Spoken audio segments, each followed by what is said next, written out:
हमारा first phrasal verb है back away, जिसका हिंदी में मतलब होता है डर कर पीछे हटना।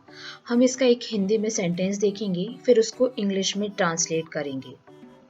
मैं रास्ते में कुत्ते से डरकर पीछे हट गया, जिसे आप इंग्लिश में ट्रांसलेट करके बोलेंगे I begged away from the dog in the way. I begged away from the dog in the way. हमारा नेक्स्ट फ्रेजल वर्ब है कॉल फॉर, जिसका हिंदी में मतलब होता है किसी चीज की मांग या जरूरत। इसका एक हिंदी सेंटेंस देखते हैं।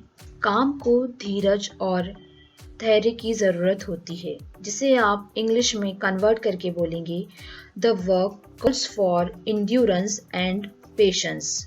The work calls for endurance and patience. Next phrasal verb है कॉल ऑफ, जिसका हिंदी में मतलब होता है रुकना या रुकने का आदेश देना। इसका सेंटेंस देख लेते हैं। हम सब पढ़ रहे थे कि शिक्षक आए और हमें रुकने का आदेश दिया। इसे हम इंग्लिश में बोलेंगे we were studying in the class while teacher came and called us off. We were studying in the class while teacher came and called us off. Guys, हमारा अगला फ्रेजल वर्ब है क्राउड आउट, जिसका हिंदी में मतलब होता है किसी वजह से लोगों को बाहर रखना। क्राउड मतलब होता है लोगों की भीड़ और आउट मतलब होता है बाहर। इस वजह से पूरा फ्रेजल वर्ब बना क्राउड आउट। हम इसका एक सेंटेंस देखेंगे। टूरिस्ट की वजह से रेस्टोरेंट के नियमित ग्राहकों को बाहर रखा जा रहा है। इसे हम इंग्लिश में कन्वर्ट करके बोलेंगे the restaurants regular customers are being crowded out by tourist. The restaurant's regular customers are being crowded out by tourists.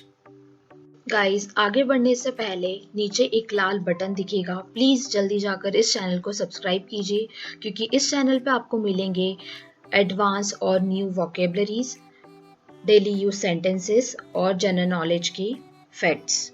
सो जल्दी जाइए, चैनल को सब्सक्राइब कीजिए और आपके फ्रेंड्स के साथ इसे शेयर कीजिए।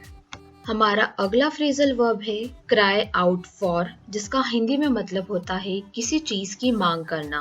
हम इसका एक सेंटेंस देख लेते हैं।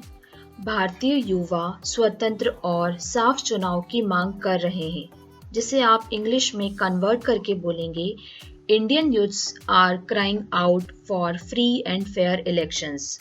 Indian youths are crying out for free and fair elections. हमारा नेक्स्ट फ्रेजल वर्ब है कल फ्रॉम, जिसका हिंदी में मतलब होता है अलग जगहों से किसी चीज का चुनाव करना। हम इसका एक एग्जाम्पल लेते हैं। अगर आपको कोई ड्रेस तैयार करवाना है तो आप क्या करेंगे, अलग अलग जगह से ड्रेस का मटेरियल लेंगे, फिर आप उसे टेलर को देंगे, फिर वो रेडी करेगा। तो यहाँ पर आपने ड्रेस मटेरियल के लिए अलग अलग जगह से अलग अलग दुकानों से वो मटेरियल खरीदा है। तो इस चीज के लिए हम कल फ्रॉम फ्रेज यूज कर सकते हैं। हम इसका एक सेंटेंस देखते हैं जिससे आपको समझ आएगा। यह समाचार अलग अलग अखबारों से लिया गया है, जिसे आप इंग्लिश में कन्वर्ट करके बोलेंगे this news has been culled from different newspapers. This news has been culled from different newspapers. अगला फ्रेजल वर्ब है टैब ऑफ, जिसका हिंदी में मतलब होता है किसी चीज को हल्के झटके से हटाना। हम इसका एक सेंटेंस देख लेते हैं।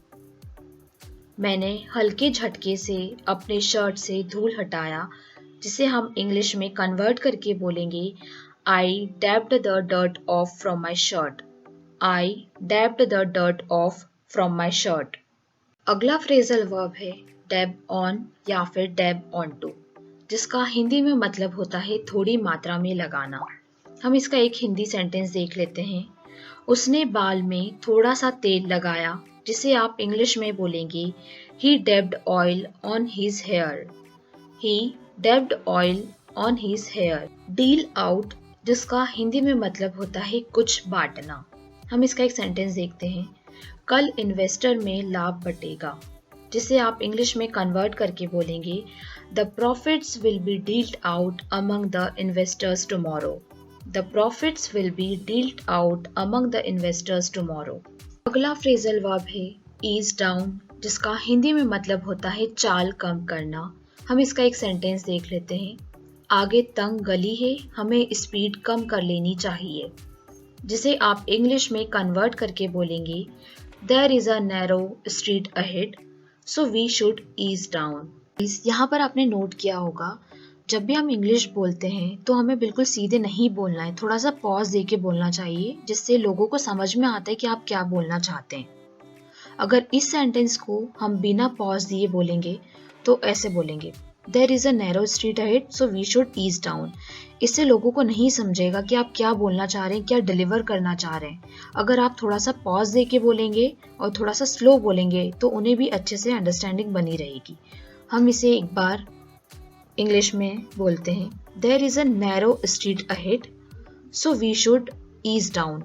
यहाँ पर हमने अहेड के बाद थोड़ा सा पॉज दिया, हम थोड़ी देर के लिए रुके, फिर हमने आगे का सेंटेंस बोला। आपको भी बिल्कुल ऐसे ही बोलना है इंग्लिश।